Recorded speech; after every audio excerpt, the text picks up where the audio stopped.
Hey everybody, it's Keely Juster with the Philosophy Society. So today, it's November 20th, it's 7:26 p.m.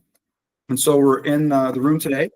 And basically, we're going to think about, let's see where I wrote, social cohesion, social harmony, players, and cohesion. So I'm going to write that on the board, and we're going to think about it a little bit. What do I mean by that?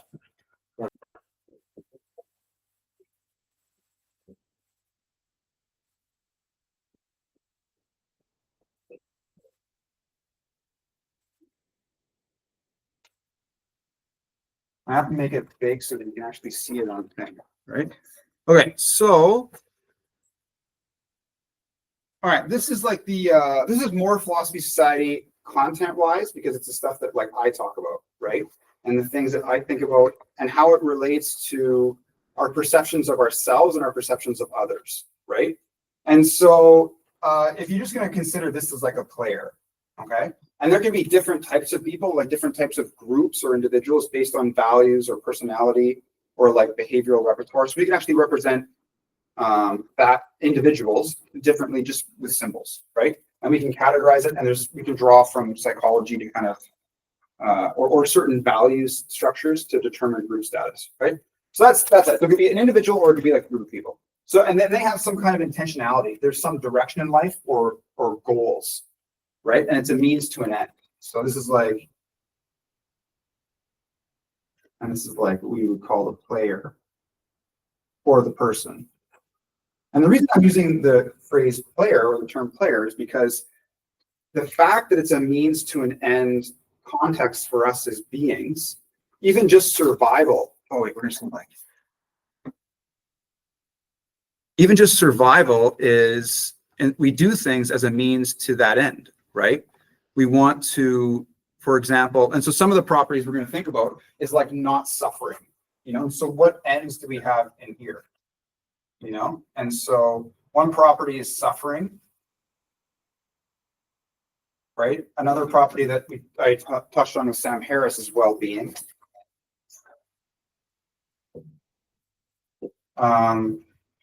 And we can talk about other things that, you know, you have to have a certain physiological homeostasis. So like physical health, you know, so you'll do things for that. But if you just think of like consciousness, independent of humans as primates or advanced primates, or whatever you want to call us, you know, what would consciousness, like what is consciousness in that? Or you could say like, if you were just a soul, what would it be like to just be the soul? You know, you don't have to like go to the bathroom, you don't have to like eat stuff, you never get heartburn, you know, like you don't have to breathe, right? There's just things like that we just take for granted. Like the example is taking the fish out of the water, right? Fish is like, whoa. And it's like it's not meant to be in that lack of environment for them or, you know, hostile environment. And so but we cannot have a just so, right? As a human I know, being. I'm just using that as an analogy. I'm just think of, there's all these things that when we have intentions, we're really just doing them because we're human. You know? And so part of something that like will determine, you know, like it's an outer set because it will determine the intention stuff, and it also includes the person.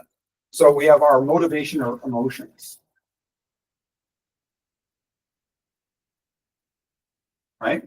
And so I was giving some like the physiological stuff. You can think of motivational psychology in terms of Maslow's hierarchy of needs. That's fine, like safety and shelter and water and food, like physical things, you know, are take priority. And so yeah, and so we have all these, this is kind of a very basic framework of like human nature, even to some degree. Like how will the human behave? What are the properties of humanness? What can you expect from humans? And so going with the like the hierarchy of needs, right? We have safety, you know, there's like food. Well, actually, safety is above. Safety is the second. Is the second? Okay. Yeah, food is the lowest. All right. Food, safety, and then like relationships, like that. Belonging. Yeah, belonging. And then self-actualization. Yeah, so yeah, sure. And so yeah, okay, so people will have this. So sometimes So, okay, let's just leave that for now, right? So the next thing we're going to do is we're just going to expand to a social group. And so this time I'm going to use this as a set, just the brackets. The brackets just mean it is a category of things, right? So this is a social group. Like a community? Yeah. Or just like groups can be defined by proximity. They can be defined by their values or their behaviors, their interests. And so in a social group, you have different individuals. Well, okay, sorry. We'll just do one group. So there's different individuals. We'll say like the workplace. Right? Okay, so they're just kind of mapped out. I don't know why it always does this. There's like automatically turns on. So there's the individuals, and there can be some. So the way I want to represent this is that the reason I'm doing it this way is I want to show that people can have intentions that conflict. Right? People can both want things, and they can even be different things, and it could still not be congruent. It would be like contradictory, or like the recent example you gave from Afghanistan. If you're a woman in Afghanistan and you want to like wear a baseball cap, you're not allowed to. Right? So the intention of the person is like, hey, I want to wear a bandana because it's awesome. You know what I mean? You're like, this is great. I'm excited for this bandana.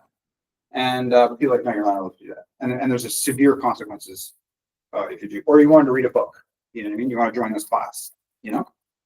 And so I'm not sure exactly how, but the easiest way is if like you have an intention here, an intention here. Okay. And so maybe there's supposed to be like a boundary, and we're really only supposed to like go within the boundary. And if somebody else is there, they can have their intentions and not affect others. This is in some ways you could say like the foundation for a liberal democracy too, that we have autonomy and we have right over our physical body and a certain decision-making capacity.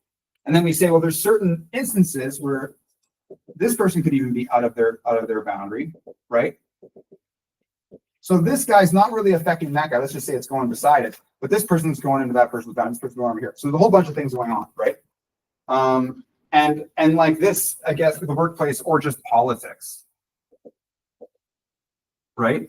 Another example would be like Roe versus Wade. Like maybe a woman gets pregnant and then she's like, I'm scared I'm going to get sick. I don't want to die. It's a fetal pregnancy. There's different reasons why it could be a problem. And the government is like, no, you're not allowed to. But the body is the women's body. How can the government, especially composed of men, could say things about the body that belong to the women themselves? Do you want me to explain it in this or explain like the other argument? I mean, you could use this as an example. Well, it would just be like that, or it would be like, like if these are individuals, you could put the government over here and the government would like go right through the whole thing. Or it would say like this whole zone is not allowed. You just can't do that. And that's good for like crimes and stuff. That's what we call a crime. Things that the society that you're in does not accept as good. Right? Like just running in, just like punching a guy right in the face. You know what I mean? Hey, you got blood on my shirt. Like imagine the guy that assaulted the guy charged the other guy for getting blood on his shirt because he punched him. That doesn't make any sense. You know what I mean? Your shirt is not what matters here. And the causal connection of the blood being on your shirt is your fault. It's not that my nose broke in a weird way. You know what I mean? That's what I don't like about people that say don't take things personally sometimes. It's like if someone just like, fuck you. And it's like, don't take it personally. It's like, how does that? I guess so. You know what I mean? Like I think not letting it affect your self-esteem, that makes sense to me. But if someone gives me criticism or feedback, I think it's important for me to think about that. Why do they say don't take it personally? Why do people say that? I think maybe people feel bad that something they communicated caused the other person to suffer and they don't want them to suffer. Maybe that's their motivation, They're like, oh, don't take it personally. Like, don't let it hurt you. Maybe, but I'm like, it's like, I think there's a difference between being blatantly disrespectful or inaccurate or like framing somebody in a way that's not realistic, that demonizes them. Like you label somebody like you're this. That's part of the reason why, like, we can have acts or behavior okay, that we agree that are bad. But part of the thing is the criminalization of individuals. Right. You list the That's government. different. You list the government here, and then you come from X. But what is a government? Government is also people, right? Government is not a is a what? Is a thing? Is an office building? Is what? To some degree, it's the policies for sure, right? And laws, all the written social construct properties that make it an entity. That you could say that this information is distinct from other informations at the same level of explanation. So Korea has a government, right? Australia has a government, and we could compare them and they would be around the same properties. And they would talk about similar things like free speech or whatever, or have things like amendments and constitutions, right? Again, so all these constitutions. So Putin is a government, right? Well, see, that's the thing is that you have, then there's the people, right? This is just the people that in some ways we would say a representative democracy is that these individuals say this person most emulates the things that I think we should do.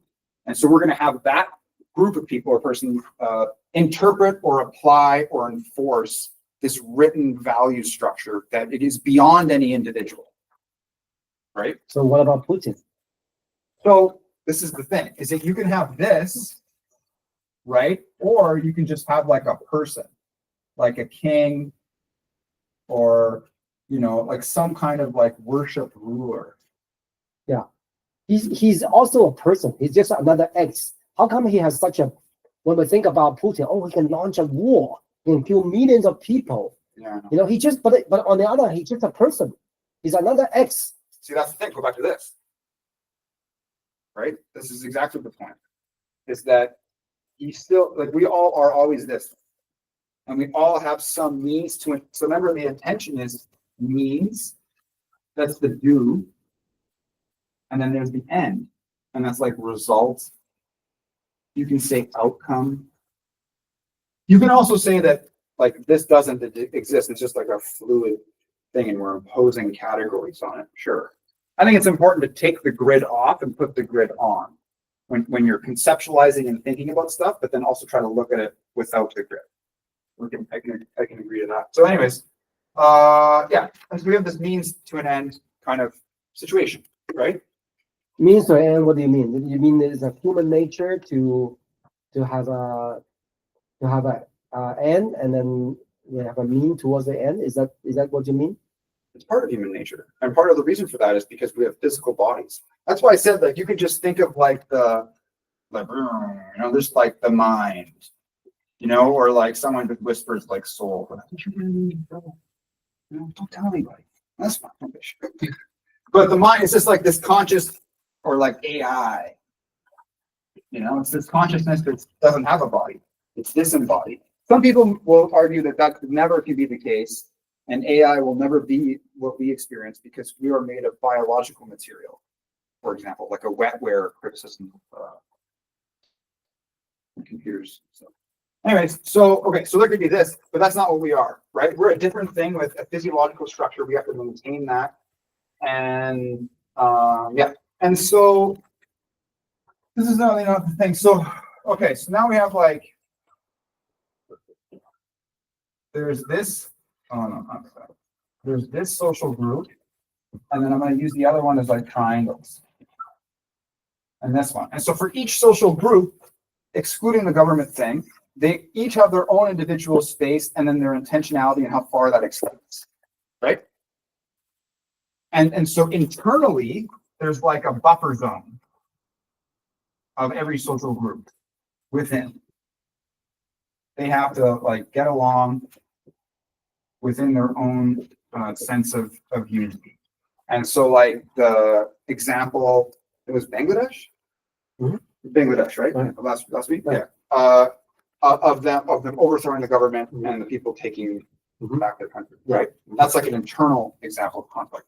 And then between social entities, right? A social entity, so just there's a telescopic nature to what I'm saying.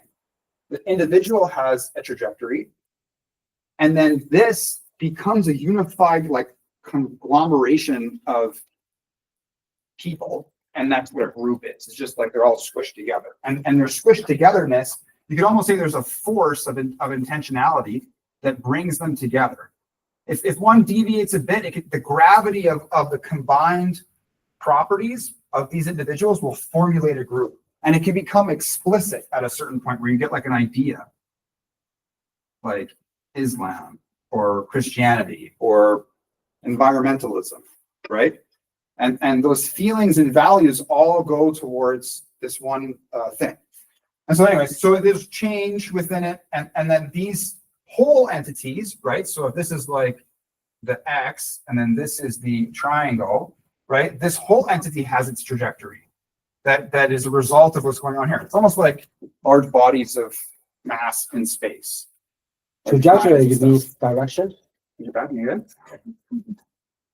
When I judge any what? Trajectory, you mean direction?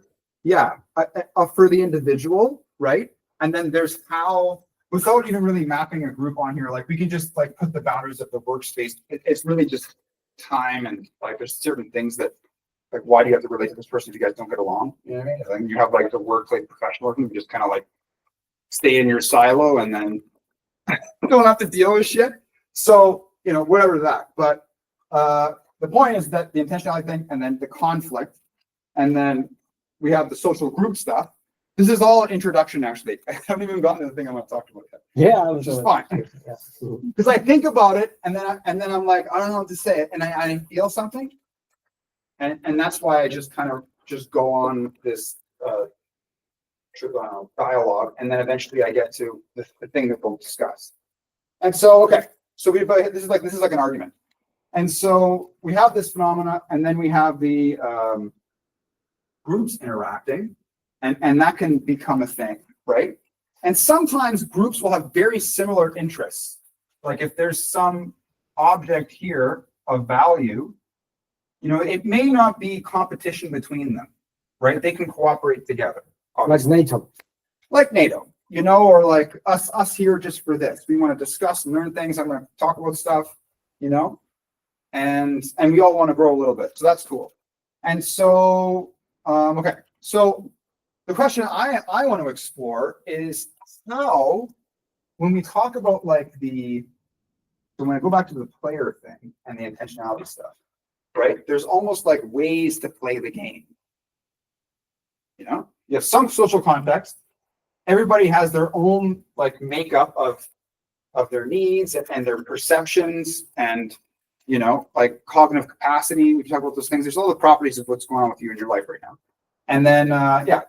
And so how do we engage with each other in this format as to like, to come to certain principles? Again, part of it is like, you'll have your own values. So I value, you know, like truth. I value reality and understanding what that is. Even if it's upsetting sometimes. I'm trying to like what is it the thing really? And that's important, right? And then I value like not suffering needlessly. That's important. You know, I value well-being. I value my physical health, and I want to get better at that stuff. You know, and so, but some people, and then there's other values like free speech. We can talk about that, right? And some people, okay, at different levels of, let's say, like this hierarchy of needs, I would say that there's also levels of like functioning of like moves you can make, right? So we really want to talk about the moves. That's what I want to talk about. Okay.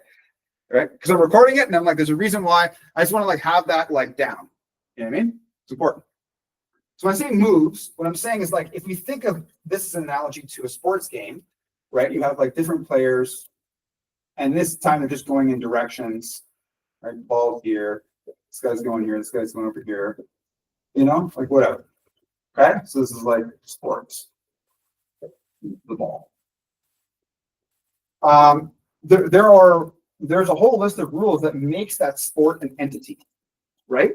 Now, in this, the workplace, like I said, or the political sphere, and at the end of the day, the politics, power, you know, and the propensity for violence, and that's at all levels, right? That kind of like like just Putin said he revamped the policies for using nuclear weapons, and that the policies of nuclear weapons haven't been this way for like 20 years or something like that, or even longer in the 90s. So it's a little unnerving that, but really it's just a fucking piece of paper. It's like, okay, I understand that you're using this piece of, like, it's like, I'll use it, like don't push me any further, right? But it's just whatever. That it's really, but this is what it is. It's that people have these intentions and they're making these moves, And so when one thing is like your own self, so there's the moves and then there's like the principles. You could say of the moves, or you could say principles of the game. Now, it's important to say, in Wittgenstein, when we go to the wizard's tower of philosophy, right? You got Wittgenstein here, okay? And he talks about language games. And he talks about family resemblances and how we can't really know a concept in a static way, because there's certain conditions that apply and some conditions that don't apply that we would think is the case.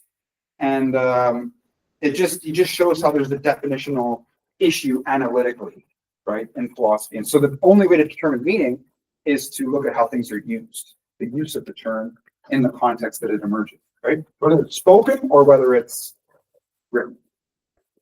Okay, anyways, so the game, right, we could talk about what that means. In this social context, the game is set because we're all here for a specific kind of purpose. Yeah, I'm not I only need a small today. And once you start getting, your stomach becomes acidic after a while, and it's like, that is enough caffeine for you today.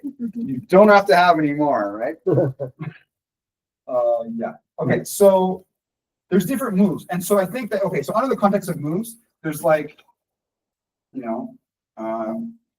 there's a certain skill, you could say. I say skill loosely, but like there's a complexity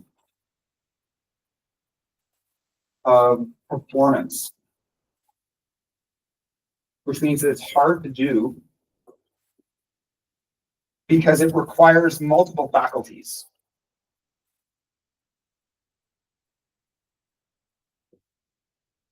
I'm not sure correctly, but it's fine. So you say, well, what are these faculties? Well, if you go back to this, I know that there are problems with the hierarchy of needs, and we can discuss the philosophy and the science behind that, but it's not really relevant in this context. It's okay. That if certain things get engaged, like if your fight or flight system gets engaged, right? Then the kinds of moves you're going to make, and first of all, this is going to change your intentionality, like what you're doing, right? If your fight or flight gets engaged, like if there was an explosion in here, we would be like, oh my God, what just happened right now? And all the books, people are screaming and shit. You know what I mean? Some people would just be like, I need to get out of here. And we'd be running past screaming people. Right? And then, Right. Yeah. And then other people would maybe try to like save others and move stuff. Fight. Yeah. They've done studies on like how people respond in these situations. And with a computer simulation, like it's just whether the person stays or goes, which is not the same as being in a burning building. There's a story about these firefighters in 9/11 that were going down the stairs, and there was a woman that couldn't walk or something like that. We had to go really slow, and they knew that the longer they waited, there was a high, like waiting for her. Probabilistically, they would have like died, But something happened where like when they were because they slowed down, the floor that they would have been at actually got destroyed and like collapsed or something, and they were trapped and they got rescued after. But then doing the Good Samaritan thing, like helping the woman out, even though it was a form of self-sacrifice, actually saved them. Like a rare case where like it worked out, and so it's interesting that occurred. So psychology, sorry. So that case, you're using that example, the 9/11 example, to explain the fight and flight?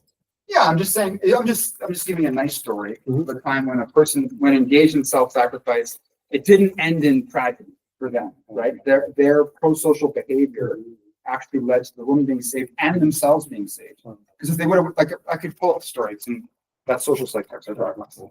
Okay, but anyway, I'm trying to say that this gets engaged. And when things like this get engaged, when your prefrontal cortex isn't functioning, or you have other stressors going on, the moves you have become limited, right? In a Freudian defense mechanism language, you would call it regression. You're regressing back to an earlier state. Or in a Maslow explanation, you're receding down the hierarchy of needs. Okay. When this occurs, okay, and there could be a whole bunch of stuff, right? Like, let's say there's somebody at the workplace, which is at work, and it could be someone that's jealous of a person, because that person gets a lot of attention, right? And that can happen for different reasons for men and women. Men, I would say, most likely in that context, well, it depends if there's a relationship. If somebody likes somebody, or two people like each other in the workplace, you know, and the other person gets more attention or whatever, and even if they're not together, the person will get jealous. You know what I mean? These things happen, right? And so that feeling will change their disposition, and it could change what they do, their actions, right? In subtle ways. I'm imagining girls getting jealous, right? And then they kind of just like could be passive aggressive to each other, right? And not even know it. Let's just say they're not even aware of it. They're just, but it's the emotion is there. You know what I mean? So you're saying jealousy is a kind of a regression?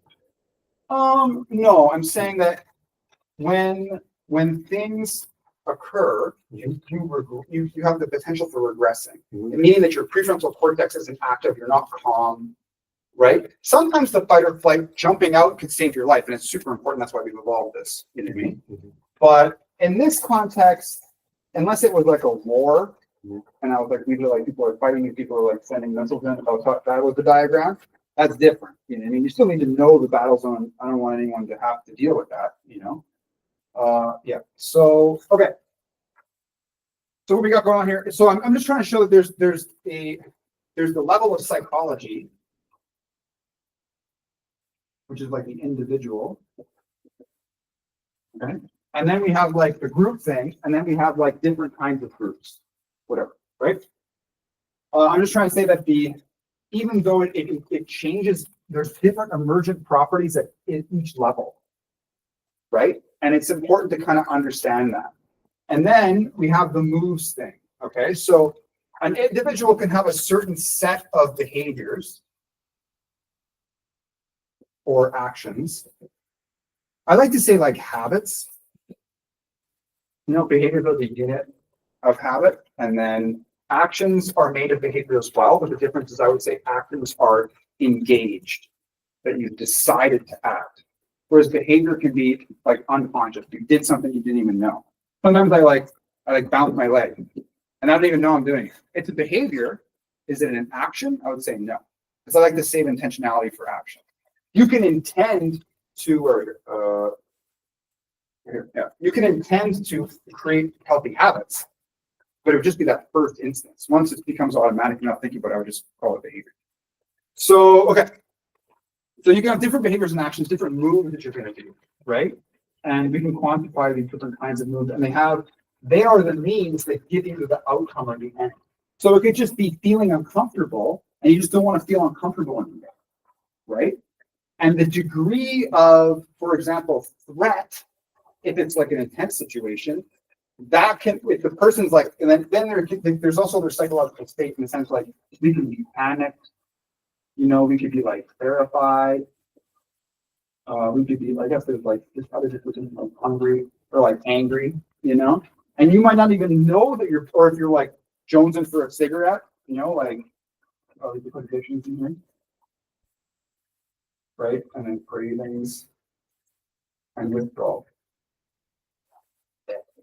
Okay, so let's say some of these states are engaged, right? When that's engaged, that will change to some degree the available actions that you have. Because some things, I would argue, will not come to mind when, specifically because it's tied to this stuff. You know, it's automatic. You can bring it to mind if you want. And that's a mode of overcoming addictions, for example. Thinking of other values, or even though you have, or if you have PTSD, even whether you have intrusive thoughts, use mindfulness and then direct your mind elsewhere. Even though you're engaged in something or depressive thinking, you just go, okay, and you kind of just don't try to fix it out. You just breathe, like ground yourself into like the physical environment, you know what I mean? And then just regulate the breathing. And then it'll just start to fade away. The inhibitory neurons is important in this context. So like letting go of things, you know? Especially for depression. When I do the mindfulness, why I often fall into sleep? You could be tired, you know, and you're just relaxing. So try to just meditate. If you're falling asleep, maybe you need to sleep and then just sleep. Oh, okay. You know, who knows? Maybe there's a virus going around your body, your immune system just needs some time to recover. We don't know. I'm not going to judge it. All It communicates with me in a very subtle tone, right. right? So it's okay to sleep. I think it's okay to sleep. There's evidence that if you sleep too little or too much, you're more likely to die. Like your longevity decreases. So there's like a peak of 7.5 hours of uninterrupted deep sleep every night. 6 to 7.5. If you're getting interrupted, it fucks up your REM cycles and how much REM sleep you can keep. You don't go into as deep of a sleep. And you need that for like integrative processing and like restorative properties of sleeping.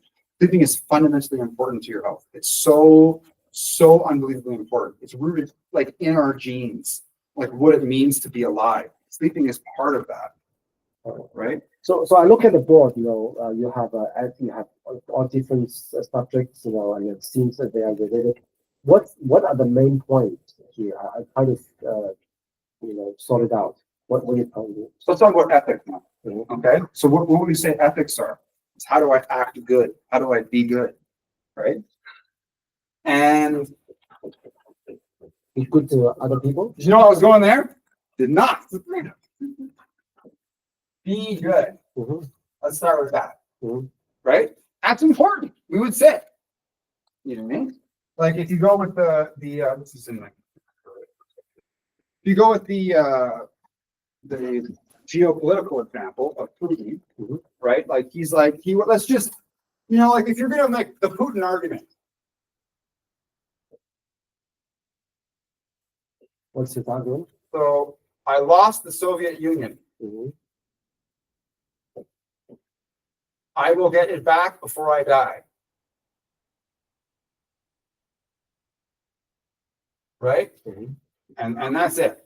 It's just and if you were, I don't know, you could see, I can understand how someone could think that's a noble cause. But there's more than one way to achieve that end. Right? First of all, why is the Soviet Union good? Because if it's so good, let's say the Soviet Union is like better than the United States. Like we have gold everywhere. You think Elon Musk is awesome? We have extracted gold and diamond and this new material from asteroids, and we've plated our entire country with it. It's the best country in the world. We have our own planet. You know, like I think there's evidence to show that a free market and a democratic society has a stronger economy. Right? Yeah. They can produce better stuff. Their professionals and academics and intellectuals are of a better quality. And that's for men and women.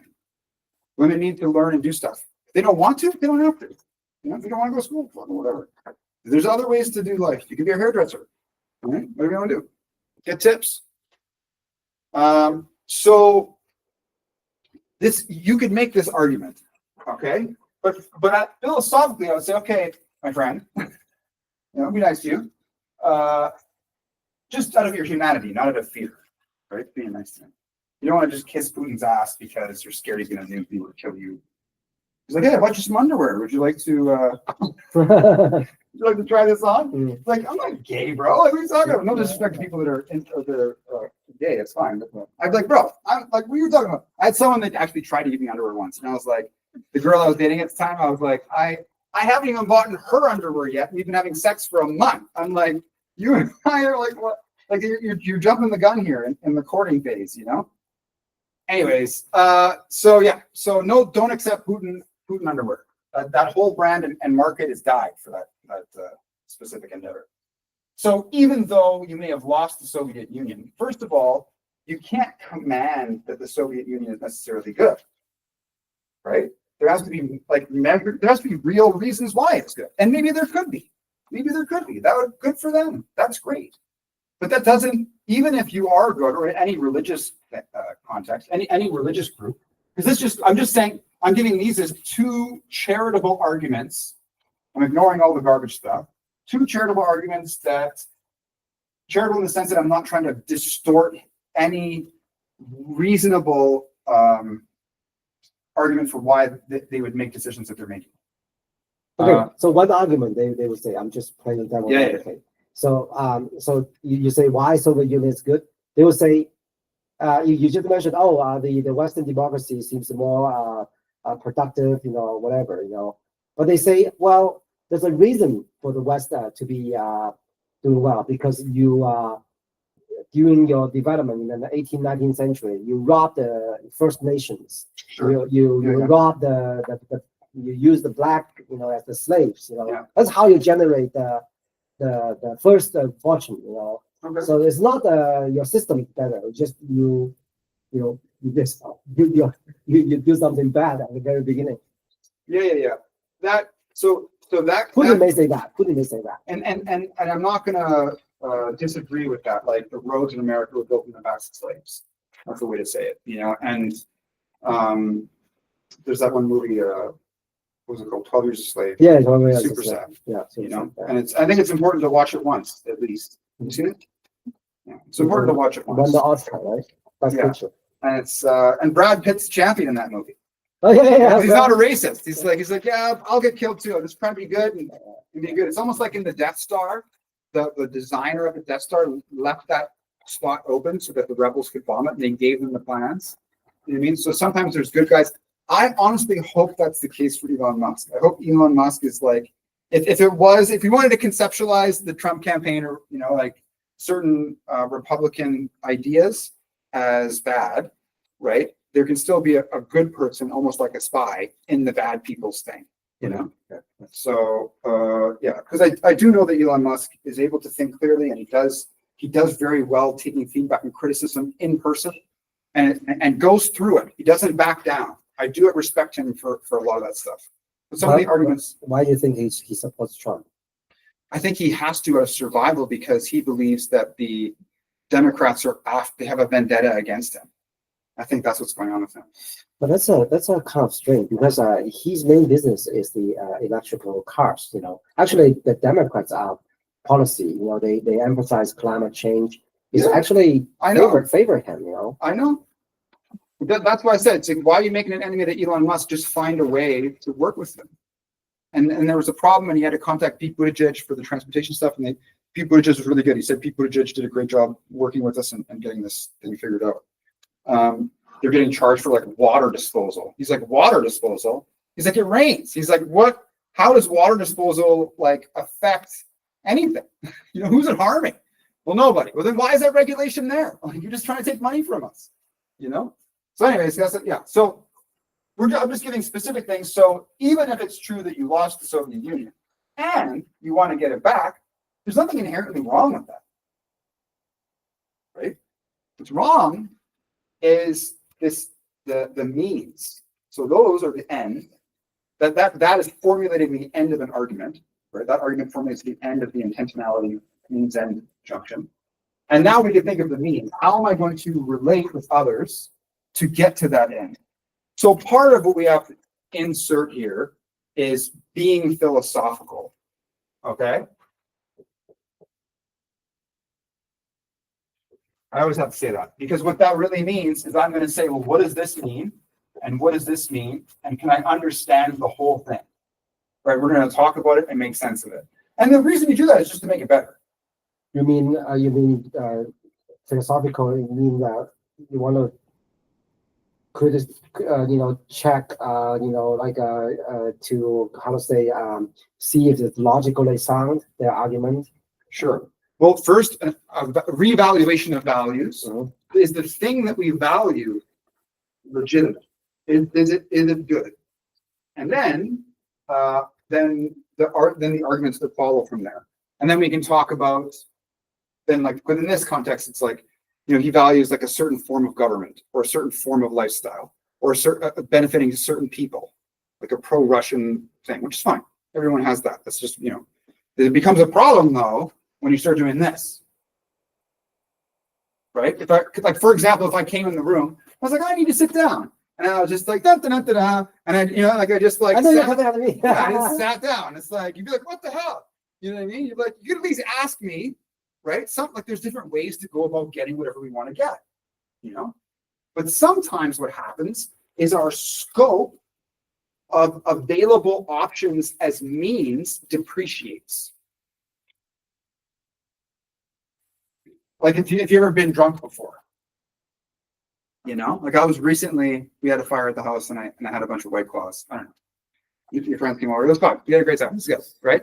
And I was literally so drunk. I never really drank like that ever, And I drank like 5 drinks maybe, but it just whatever. Maybe 7. I'm not sure, but And then there was a moment where I was so sick that I had to like vomit.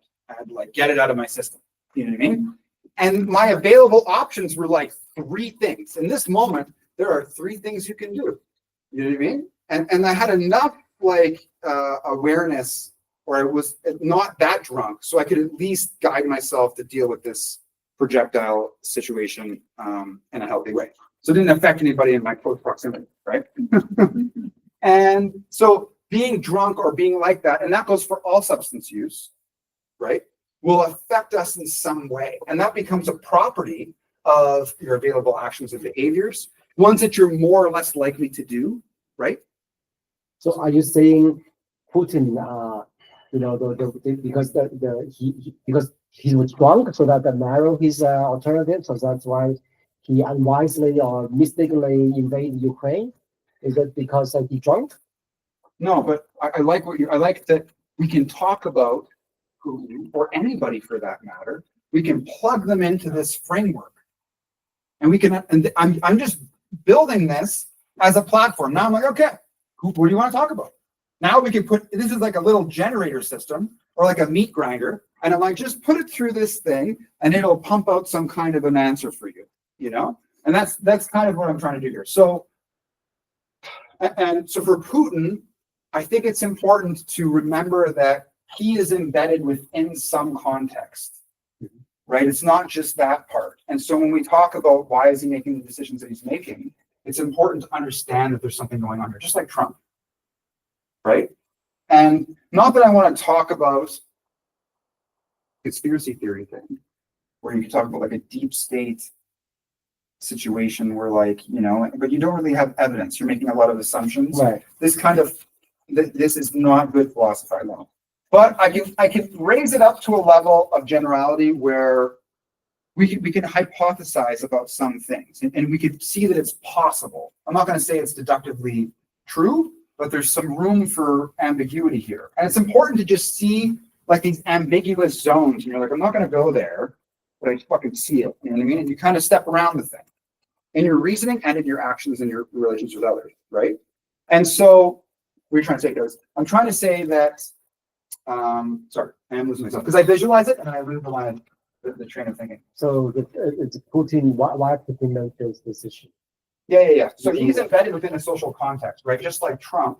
And so this social relation, for its unity, we get these weird phenomena that starts to occur, and that's where we get the biases. Okay, so like groupthink. So even if Putin may disagree with something at some point, let's just give him the rational agent's benefit and try to explain it without appealing to him being the fundamental attribution error, right? That he's just crazy or a psychopath. This may be the case, but that's like appealing to God. It's a one-size-fits answer that it doesn't fit in here, actually. Like if you go back to this, psychopath isn't really there. Psychopath is more of like a generalization of how this stuff fits together, right? That includes, it's the individual psychology, right? And you could say that there are psychopathic groups because as the conglomerate of individuals, they act in a certain way and they demonstrate similar properties as the individual would, right? But what do you mean by conglomerate with that word? You just take a bunch of stuff and just squish it together. It's like something that's stuck in the pipe of the sink. It's a whole bunch of stuff. I don't want to touch it. It's stuck in there, though. Okay. People are kind of like that. Okay. They're kind of just like conglomerated together. Together. And it's like this organism, like there's arms and legs sticking out of it. Then you get like a head every now and then. And it's just this big, mean social organism. And it'll just roll over you and you'll just get stuck in it. Yeah, stuck there. Right? That's like a social group at a metaphysical level or whatever. And they bump into each other. They go, brr, brr, and they roll away. You know, like China's one. Like we were watching this lecture, I'll post to the group. It's about China's, like it's the rise and fall of the Chinese economy. And they're arguing society in some ways. And he was saying that if you look at the history of this kind of an economic pattern, it usually always leads to war. And he's like, and he's trying to talk about that to prevent it in some ways. He's like, I don't want us to go here. He was a Chinese guy. He's like, we need to like, and it was all Chinese people that are in North America, I think, or Europe. They're in North America, and they're in the States. And it's good, man. I'm happy that he was talking to them here where he's safe to talk with these things because that's that Chinese people. And you should maybe contact that guy. I'll send you the video. I think you'll like him. You'll really like that guy. He's a good guy. Okay. So we got this conglomerate, this social group. It's like, there's like in Dungeons and Dragons or like video games, there's like these enemies that are like, they're a whole bunch of zombies put together. It's not just one zombie, it's like 100 zombies. And it has like big arms and legs, and you can see all the zombies. They conglomerate together. That's what social groups are. And some social groups have like a head, a big mean face. You know? And that's like the Putin or Trump. He's like, I'm in control. But to some degree, right? Like, and then it just becomes a power struggle between the fountainhead, the leader of the group, and the people. So there is some relation properties between the person at the top of the hierarchy and at all other levels of the hierarchy. So I was just talking to a professor about this, and he was like, you know, there is this Ayn Rand school of thought. And what was observed that occurred there is this discipleness function happened, where there was like the leaders and the followers. And this is the kind of stuff, and then we have like problems of cults, problems of religions. A big part of the philosophy society is to look at social groups in all of its forms, like the community housing thing that I do. It's the same thing, right? It's a social group. It can be very challenging sometimes though, because we like live together, just like there. Like the fucking conglomerate thing is real. You know what I mean? And so it's almost like if you're stuck in this big thing like a starfish, you know, and then there's like people in here or whatever, you know, it's just this again. And there's just ways of orientation is one property. And that's what boundaries are. And that's how you like establish the space between. And then you have certain principles of conduct, right? So that you can navigate what moves to use. You can't say that this one move is bad all the time, but in this orientation, it's bad. And so the first thing is you need to see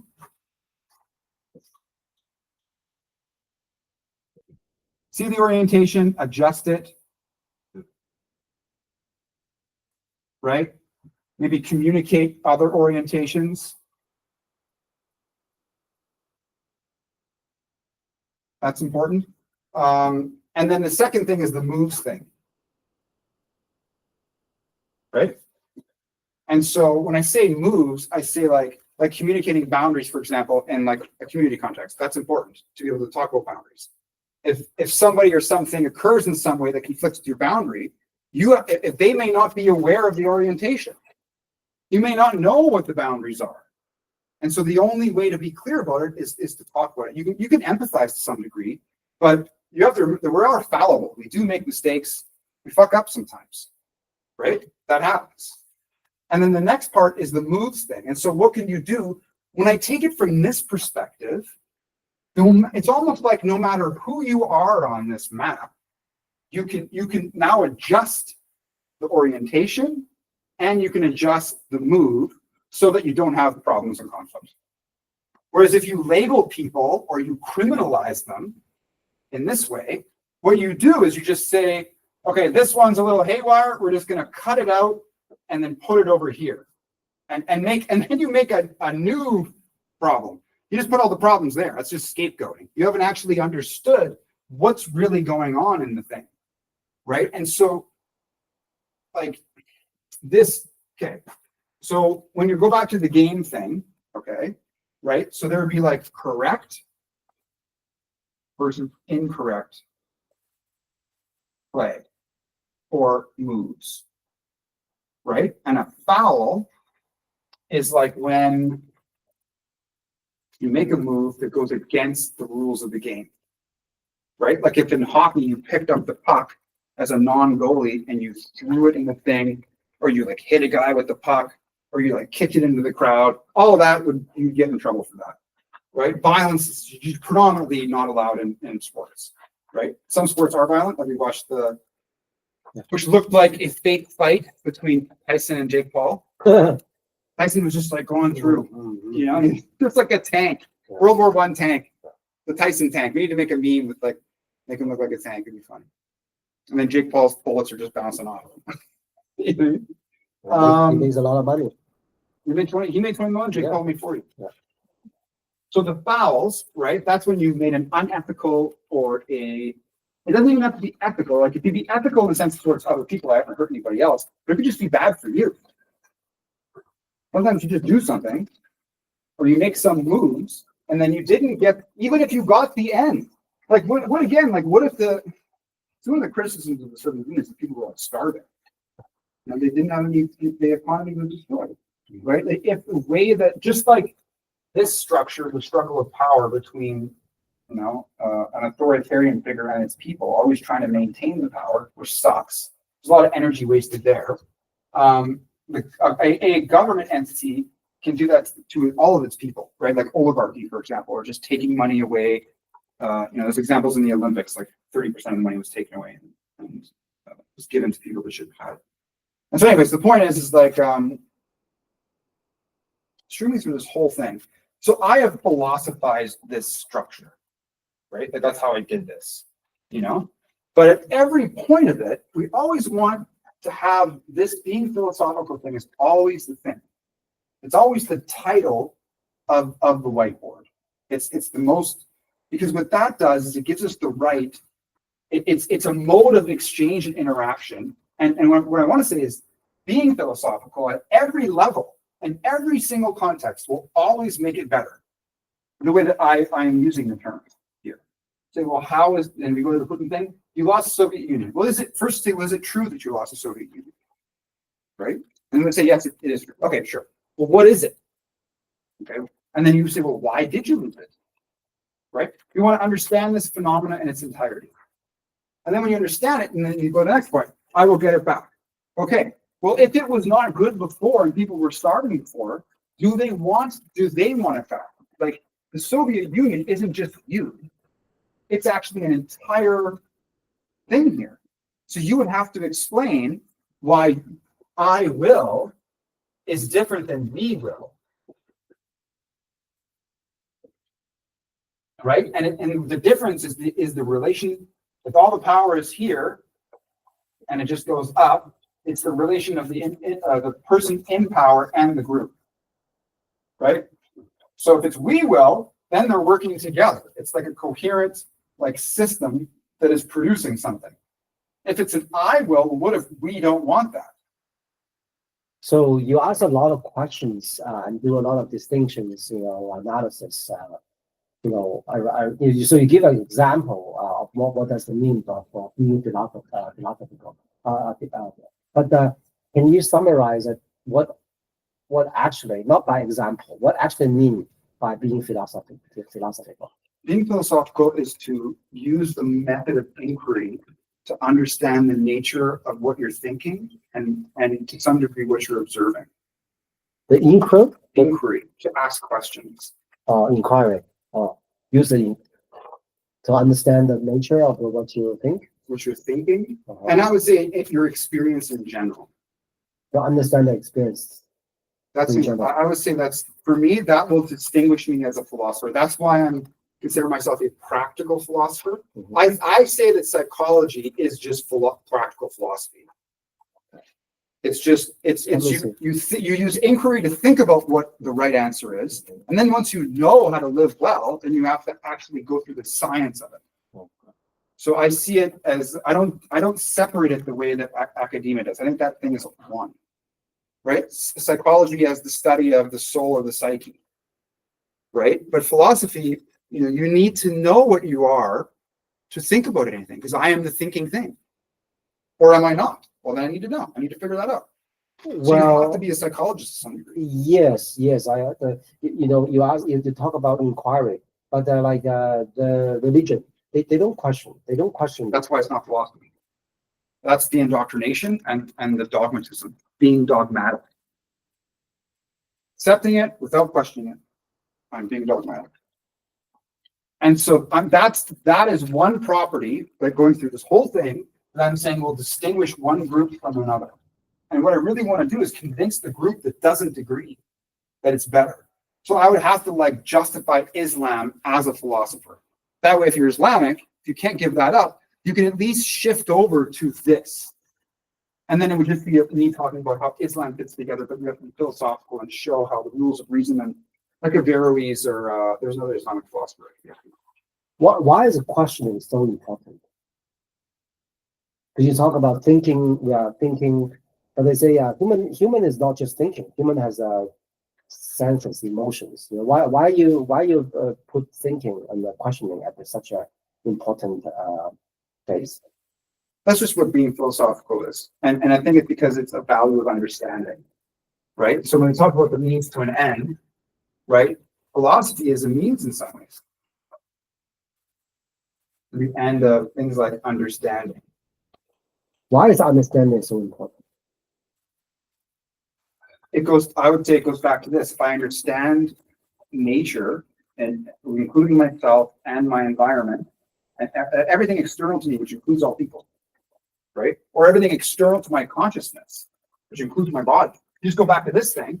If this is like I or consciousness, the I, right? Which is also the you. We're kind of the same thing, actually. This subject-object distinction.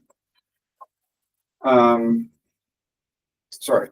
So why is understanding so important? Yeah. It's just because of the nature of what we are, right? As conscious beings, because we have this capacity of awareness.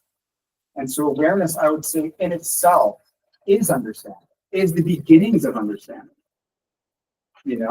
And I feel that our lack of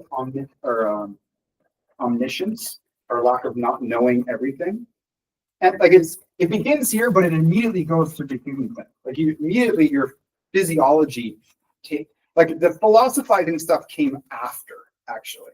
And the reason our conscious brain is the way it is because we were able to survive. Right? If you have empathy and we're let's say we're just like a tribe and we're sitting in a fire right now, talking, we ate today, no one got sick, no one died, you know what I mean?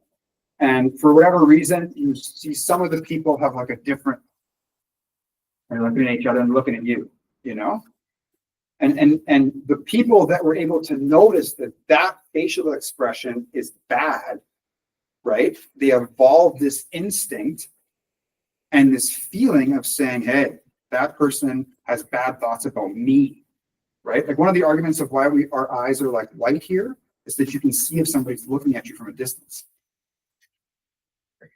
Okay, so let's assume I agree. So understanding is important, but they will say, look, Putin or Hitler, they actually understand things well. For example, Hitler understands how to efficiently murder millions of Jewish. He murdered much more efficient than any other. He made a bunch of moves. Yeah. Right. Yeah. And so now we want to criticize those moves. We want to say, so that's the ethical part. Was it so? First of all, what was the end? We have to go kind of back a couple steps. Why do you want to do that? Just like Putin, who says, "I lost the Soviet Union." There may be something crazy happened where it's somebody killed themselves because I'm just making a story up. This is not what happened, but just try to understand this person's heinous justifications or the heinous crimes they've done for this purpose. Somebody killed themselves, and they were tormented and they weren't able to deal with that. And so they just said, at all costs, I will get the Soviet Union back. All suffering is equivalent to the suffering that I have. Therefore, I will do it. Okay, I disagree with that. I can see what you're saying now, if you were saying that, right? He's not saying that, but I'm just trying to think of a possibility that makes sense. You know what I mean? Can I even entertain a possibility? Or is it so contradictory that it analytically square circle, it doesn't even make sense, right? So I can think of some, motivation, like, you know what I mean? But it doesn't justify it. And that's why when we break it down like this, I think that we have the tools to observe the moves that are being made and whether they should be made at all. Okay. Yeah. So you make a very good example of understanding bias and so important. But they also say we observe that in human history there's some other things like arts, like Mona Lisa, whatever, you cannot rationally think, oh, why this is so beautiful, or why the sun, so giving so much, they belong to aesthetics, Sure. right? So that's you cannot explain by that Da Vinci doesn't think about it before he just from the dream, and then I have this thinking, this idea. So I just and oh wow, that's such a great art. Art is like that. Art is not like a logically. So what do you think about that argument? Yeah, Like well, all the great arts are not that rational, like a machine. yeah. So let's start from over here. So the art's not really like the Mona Lisa. There's a group of people that maybe like the Mona Lisa, but the Mona Lisa was not like made by a group in that way. I think there was some influence with Michelangelo, right? No, what was it? Da Vinci. Da Vinci. Sorry, yeah. There was some influence in Da Vinci's social group for sure, just like Plato had the Academy, and that's part of the reason why I want to build a philosophy society is because maybe a Plato will emerge. Whether it's me or not doesn't really matter. But if it happens, that's great. Like But no, but it doesn't have to be, right? That technically the way that the system is, that's just because I'm here. You come every week and you just do the same shit as me. You're in the same position as me. I'm just saying, right? Technically, it's built as an experiment, And so sometimes it's very humble. Because I don't want to be this guy. That's why. I don't want to have it. The joke is I don't have an orange face. I'm sorry people look like I'm trying to say something funny. Okay. Anyways, that was mean. Sorry. Okay. So anyways, basically they say so arts. Yeah. Art. Like Van Gogh, right? Van Gogh has all those Starry Night. nice paintings. Okay, sure. Yeah. So Yeah, well, it's he within your boundary. He cut his hair, right? Yeah. It's within your boundary, and there's nothing really wrong. Maybe cutting his ear off was a form of art. I think now we're going to question the mental illness thing, right. And we're going to bring in some criteria to say that that's harmful to you. It's not in your interest. That goes back to some things which is not in your interest, right? Some moves are going to be bad for you, right? Mm-hmm. And if your mind is depreciated, you may not even notice it's a bad move in the moment because you might be engaged. You could be a little drunk and then do something not good, right? Or whatever, right?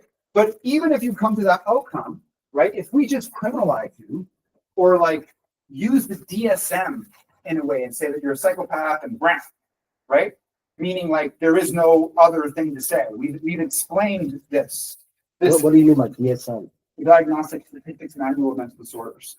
So it's a classification system based on categorizing people in specific groups of disorders, right? And a lot of them are they're like, they don't fit a specific disorder. They're kind of a conglomerate of certain, like personality disorders, for example, right? And so the basic thing is we want to have some mechanism to evaluate each other and then correct problems when they occur and not demonize people. We'll take a break. It's okay, I'll wait for you. Are we just here all the time? Yeah, you guys. You guys think you're talking about something important. Do you guys? I run the Philosophy Society. Oh, Hi. Gillies. Nice to meet you. I'm president of the debate club. You guys should come chill out. You guys would love what I just talked about. What are Yeah. you guys talking about? I can add you to the group, so I'm talking about. Well, you have to sit down. Oh, we've got work to do. We have another assignment to do at midnight. Yeah, we got some work to do, but What are you guys talking about? What are these? So I'm presenting an evaluation mechanism for how we and others behave in the world at individual levels and at large, you can argue, political levels. Mhm. So all social groups. So the first thing is like we got consciousness in the mind, we could think of minds that are disembodied, like AI or some God would just be an alien that floats around. Just goes like, whoa, what is that? Right? That could be a thing, right? But it's not us. We do have this sense of consciousness. We can approach the limit through meditation and other transcendental activities.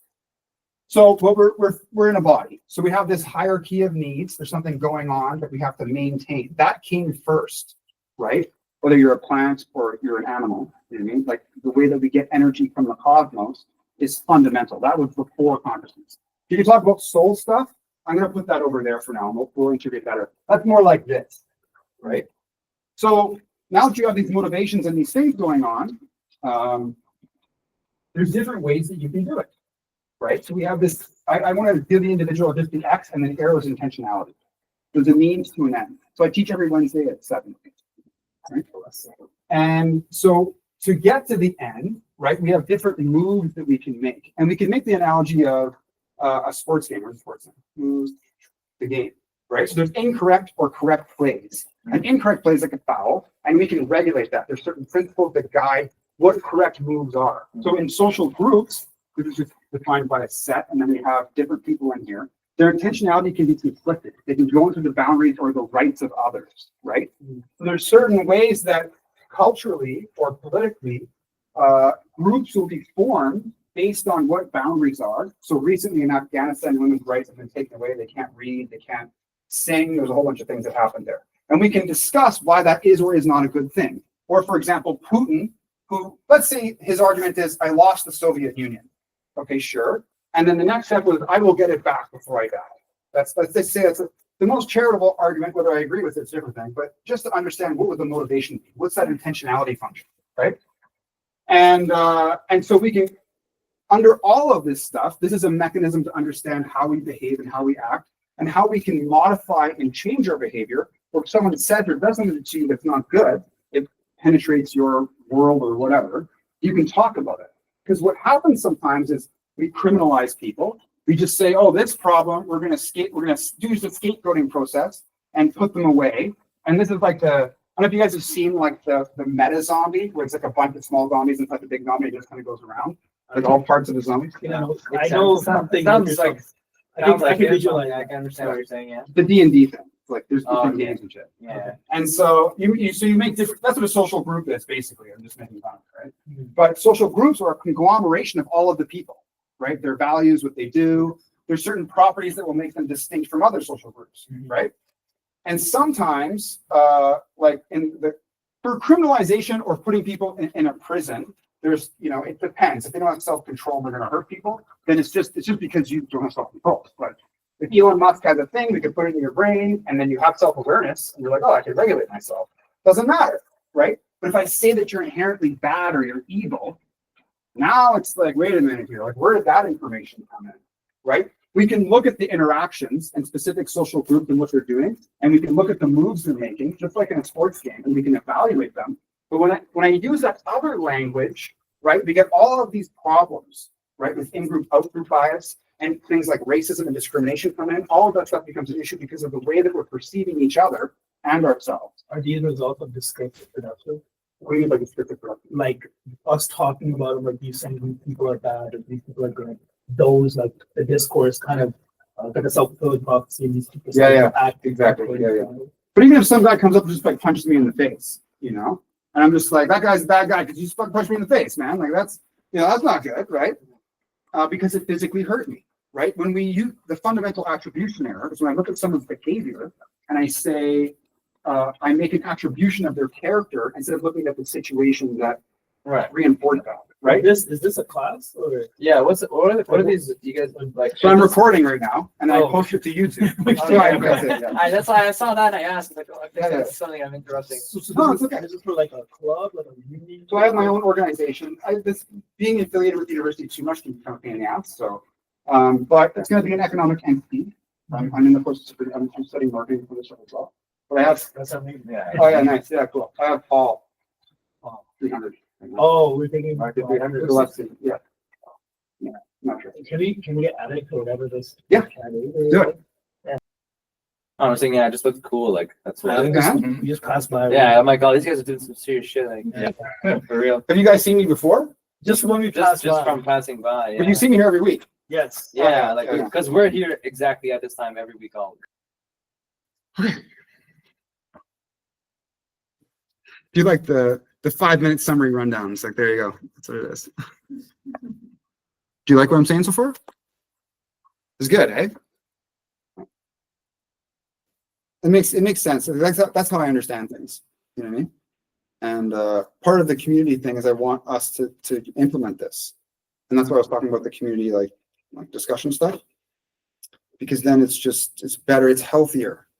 Because then you can see the whole perspective, not just like, because we all see things, but we need to have a comprehensive view and then talk about all the perspectives and try to make sense of it. And I think that's like a thing that it's healthy for us to do together as people, like even in the family, you know, like I think if a family can learn that, it has long-term positive benefits, you know? And so, and also the workplace too, like in the workplace, that's fundamentally what I think that management wants to emulate, you know, to all the people and stuff. So. And he's back. Yeah, I'm back. Very good. We just got 3 new members. These students came up. They're like, "Hey man, you look like you're super cool," or something like that. Awesome. Yeah. I gave like a quick thing. They're like, "What are you talking about?" I was like, "Well, you got to sit down if you want me to tell you what I'm talking about." Free cookies and punch. It's like it's a thing. You know what I mean? All right. So we have this thing here. So really, what I want to talk about is how do we evaluate moves and how can we know when our moves are depreciated. So even if we have like just a simple thing, X person goes here, and then the move was bad. I'm using X again, which sucks for symbols, but whatever. So the bad move. And so you want to be able to do an observational analysis and talk about orientation, like what are our boundaries, right? What is the space of what I'm in control of? What am I upset about? These kinds of things. And then what is this intentionality decision thing that I'm doing, right? So the decision, this trajectory thing, is made of a bunch of habits and behaviors, you know? And so habits, we want to be mindful that it takes time for habits to form and evolve. Decisions can usually probably be made in the moment, but the quality of decisions and the amount of decisions we can make is limited depending on our capacity, right? If our capacity is depreciated for whatever reason, then we're more likely to make mistakes and do things we wouldn't decide. And so, yeah. Okay, so yeah. And so sometimes people, if they're threatened in some ways, like if their shelter gets threatened, going back to the hierarchy of needs, and part of it is the rules of engagement. It's like what moves are acceptable here. And in negotiation, when we talk about how people engage with each other, sometimes people will engage in like a win-lose move, right? Like I'm going to win, the other people are going to lose, you know? And sorry, I'm just brain. And in other contexts, we have win-win situations and whatever. And so what we want to do is we always want to look for like a win-win context. And sometimes if like someone's being manipulative or they're lying, for example, right? If you perceive that or they did some harm to you, right? And the did some harm is a perception thing. So there's like, this person's here. This one's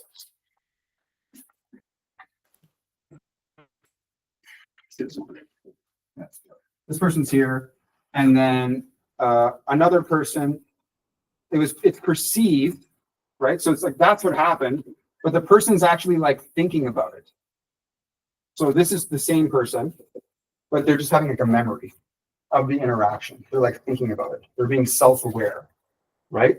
And I'm remembering it or I'm being aware or reflecting. That can be wrong too, right? Memory and our perceptions of things can be flawed. And so the only way to overcome these mistakes, right? Again, goes back to what I would just say, being philosophical. And not just being philosophical by ourselves, because I can say, did I actually, what is the nature of my experience, right? Or when people think they experience God, for example, is it really the case that you experience God or is it some other phenomenon? And then there's the social critique together, how as a social group, we can engage together and say, hey, is this memory correct? Like what's going on here? Let's talk about it, right? And in the way that we perceive how players are moving on here, if we see it as an unfair landscape, right? Like people are stealing, they're maybe violent, they're fucking they're manipulating and lying to each other, like in a business context. If they're not telling the whole truth and they like make the sale and the contract's done, but the buyer just didn't ask certain questions, right? Then it's buyer beware. Like, it just sucks for the buyer, you know? And then the person making the sale just didn't tell them what was going on. Like a used car and the tires are super shit, you know what I mean? Or the rims are bad, or the brakes are bad, or whatever. You know, that's where you get like a safety, make sure the car is okay. And so, yeah, so it's important for us to have some mechanism to discuss and criticize at a social level, right? With feedback and communication and boundaries and whatnot. And so, yeah.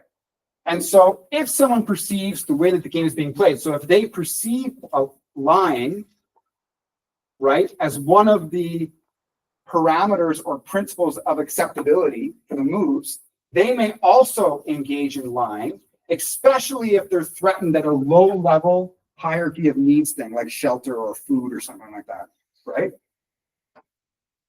And so it's, if you are the one that, okay, it believes that lying is what's going on here as a means to some end, and then you say, if you're going to do that, then I will also use that technique too, right? Just because it makes it easier for me, because if that's the way that we're playing it, that's the way that we're playing it. You know what I mean? That's the name of the game kind of thing. It's like a dog eat dog world, that kind of an attitude. And so even in negotiation and business, they say if somebody else isn't playing fairly, it's best to emulate fair practices in the hopes that they will like conform to those practices. And you don't have to deal with them because of the way they're engaging with you, right? You can say, hey, like, or even if you're upset, you're like, you're upset right now, calm down, we'll talk about it. Just take some time to deal with how you feel first, right? But we want to try to, so this is a mistake here. Engaging in some kind of lying or reframing or making situations seem different just so you can support your advantage because some need is not being met, right? That move is not a good move. Why? Because I think of it. Why?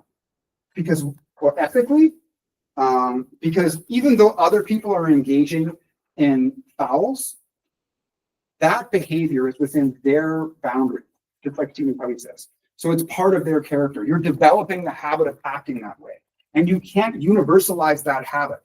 So even if somebody else is playing unfair, it's best for you to play fair because of the accumulated risk of, like, you know, of some situation not working out for you because of your habit of engaging in foul behavior. Foul behavior. Not pooping or farting. It's like unethical behavior. Well, all those like the, you know, the figures in the history, politicians, you know, whatever, they didn't play fair game. They manipulated power. You know, Hitler, of course, Yeah. that's the case. You know, he doesn't think that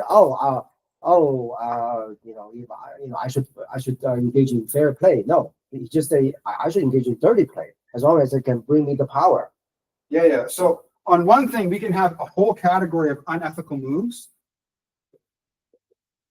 that is like, you know, the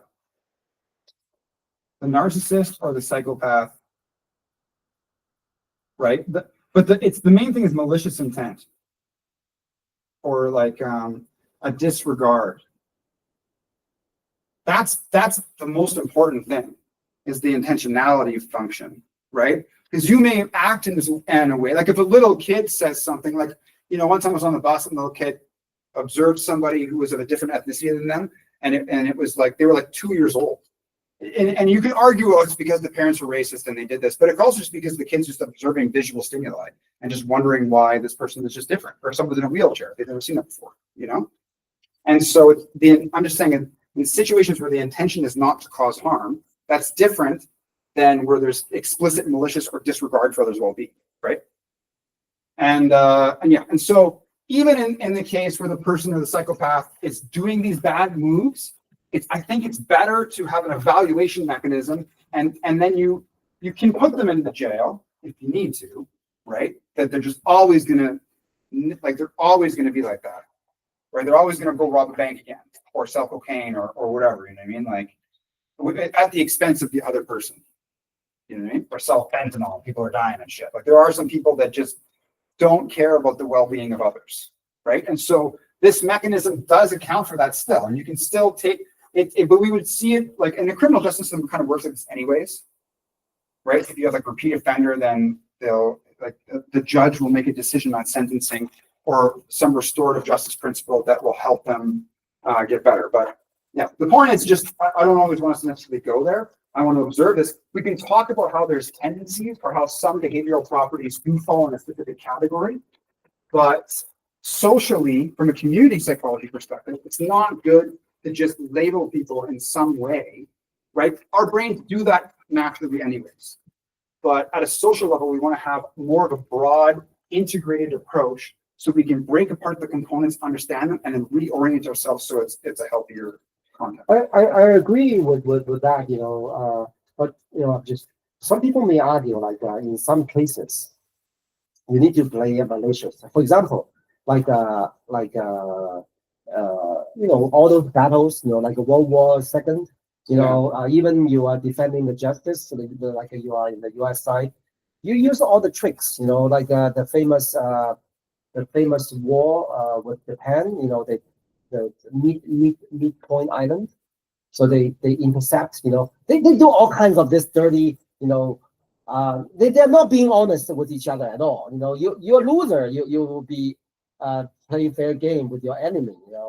So they will argue like it's necessary to not play a fair game. Well, In a again, yeah, battle. like, okay, so remember that Like we have Napoleon. some way to define what this group is. So here we said workplace.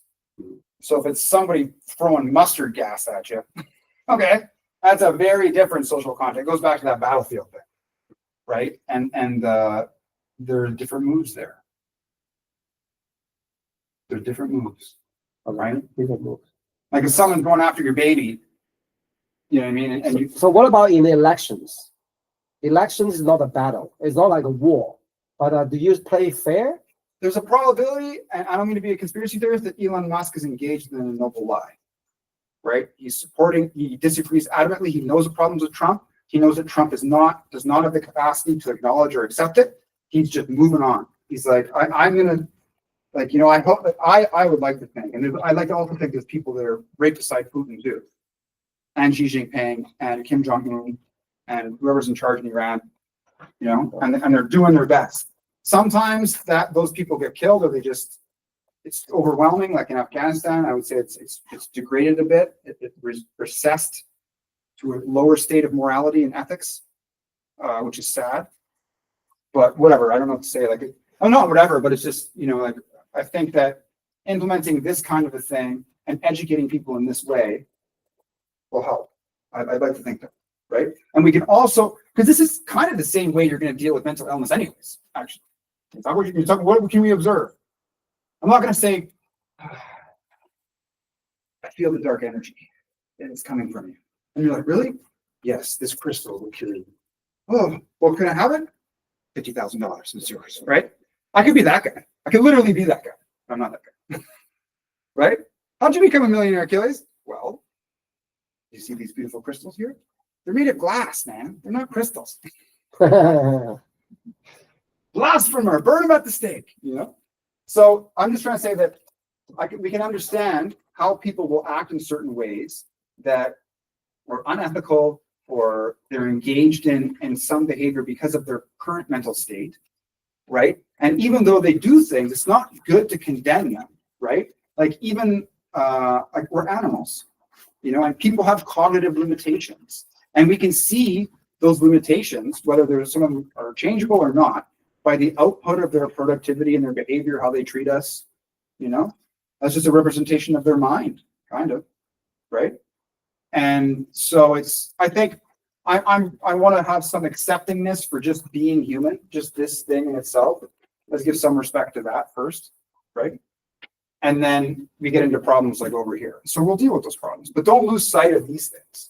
If the person's willing to talk and willing to communicate and understand, if they're upset, then deal with the emotion and then go back to the conversation, right? Emotions are a sign of something. It's there for a reason. Let me ask you this, since you are in this philosophy society, you must know the Socrates case. He was sentenced to death, right? He has a chance to escape, right? But he chose to stay to basically end his life. Do you think it's ethical? Like if he played fairly, he should escape or not? I think that maybe he was gonna die soon anyways. He was in his 60s, right? And as I get older, I think about the meaning of my life and what matters. You know what I mean? Like, what fucking matters, really?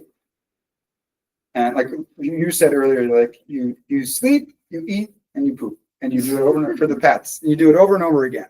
Is that all I am? I guess so. Like that could be upsetting and existentially lower my self-esteem and stuff like that. Like, but I'm excluding stuff. I'm not looking at some of the arrows here. There are things that I'm doing. There are trajectories. Because like over time, it's like you go like this.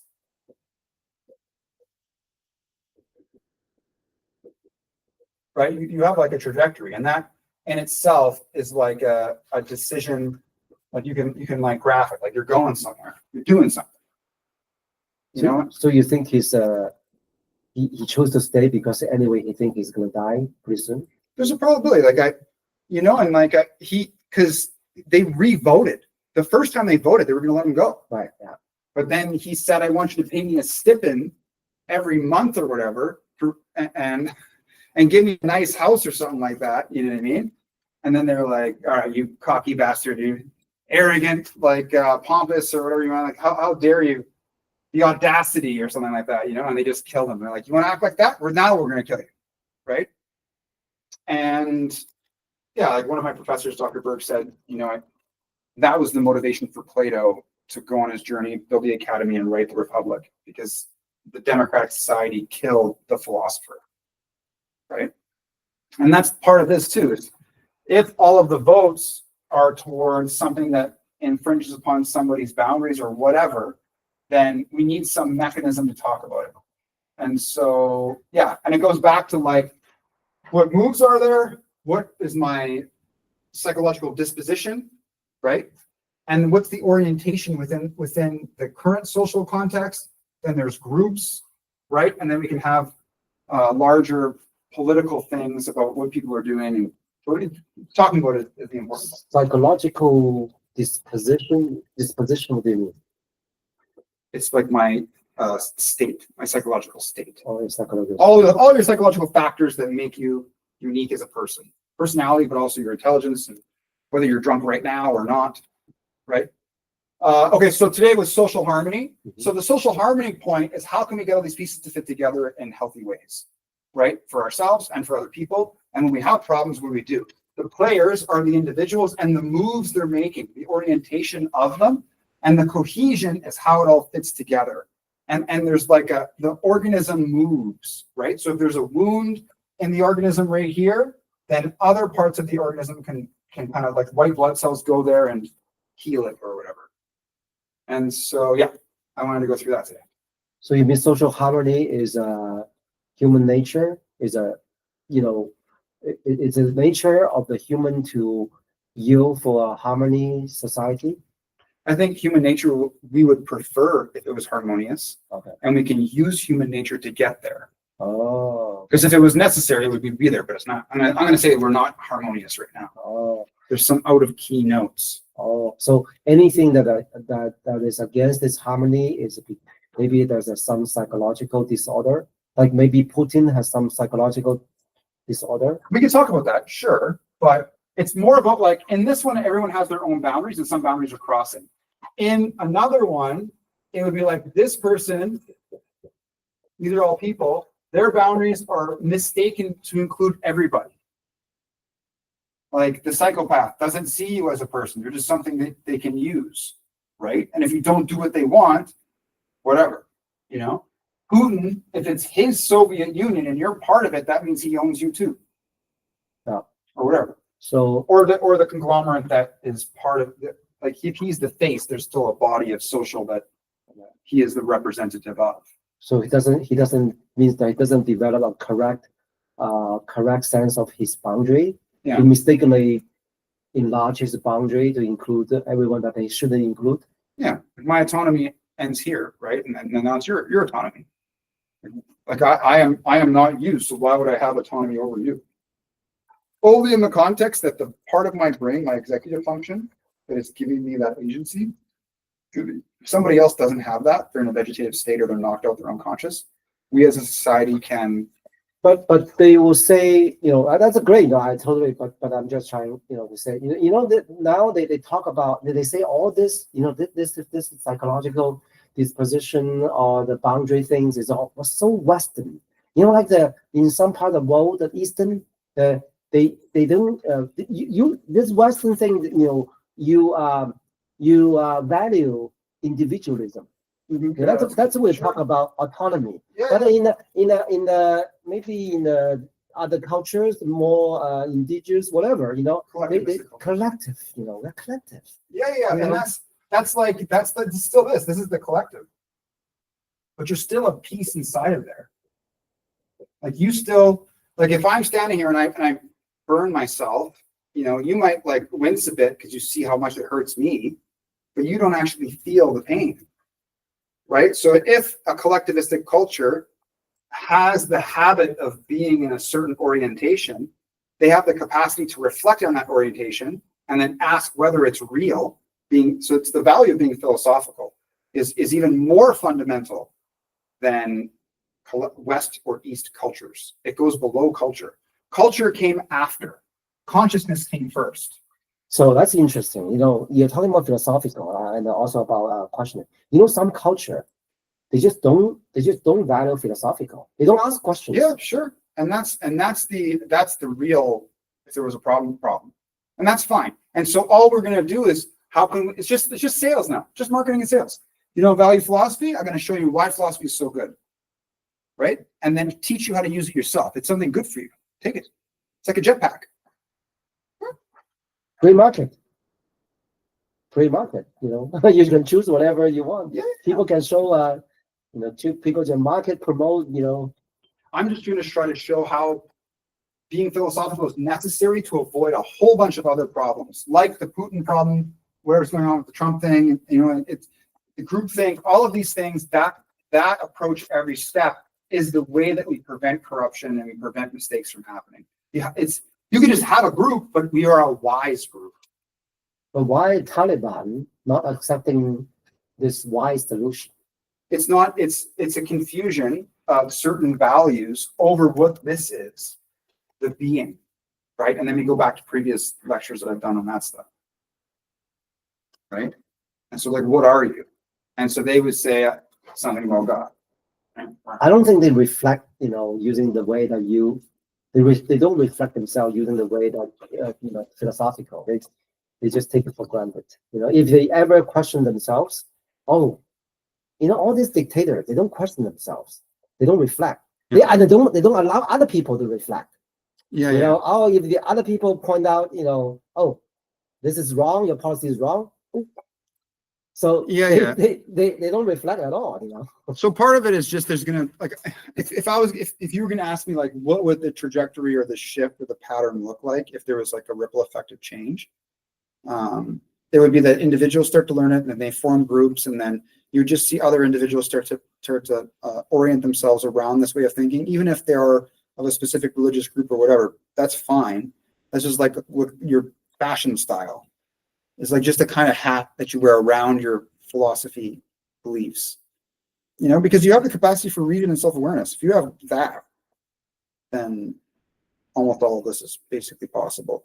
Like the trajectory. I know that you can be in an oppressive context, but that can't be forever. Like unless you change human nature fundamentally. But if that's the case, just build robots. What are you hurting humans for? Hitler once had that dream. He wants to. He said that give me. Some psychologist says that give me 100 kids, Skinner, I think. Yeah, Skinner, yeah. So I can make whatever you want, I can just like the output of production line, Yeah. Scary. Okay, let's get into the 7 habits. All right, so I'm going to switch the video. So that was the first talk there.